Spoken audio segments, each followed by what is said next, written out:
I'm Angela Sutton. I wrote Pirates of the Slave Trade, and in my book there is an African king called John Kani.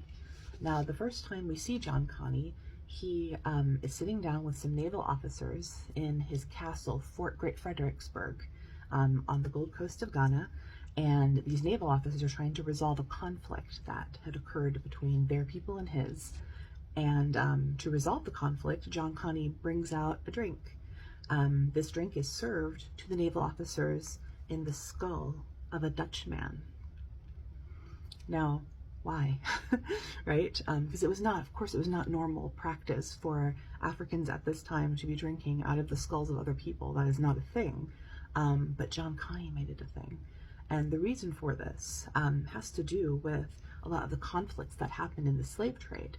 And this particular conflict was about the castle in which John Kani was living, and who owned it and who had the rights to the land beneath the castle.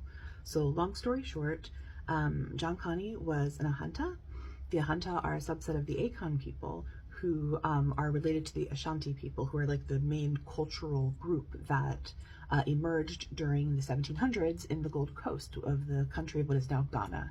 And so in this region, the way that land law has evolved really came from the spiritual beliefs of the Ashanti people, which is that no living person can own land because the land belongs to the ancestors, and living people are just the trustees. So as a living person who's living in that part of Africa, you would be considered someone who has been entrusted with the land, and it's your job to keep it in such a state that the next generation is going to be able to have the best possible life on it.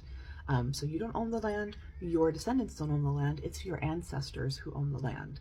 And that has always sort of been the way that Africans in that region regarded land. Now, John Kani ends up striking a deal with the Prussians who come on his land, and he says that they can build a castle as long as they pay him rent, because they are renting the space from him on which the castle is built. It's on his land.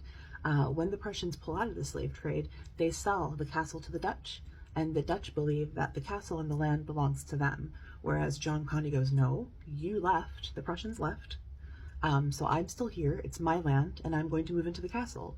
And so they have a conflict, and the Dutch try to take the castle from him. And Kani has been harassed by the Dutch multiple times at this point, and he's had enough, so he's going to make an example of them. And that's when he kills the Dutchmen who come to raid his castle and destroy his village. And he takes their heads and boils them and turns them into goblets, because this is how he can let other Europeans know it's not happening.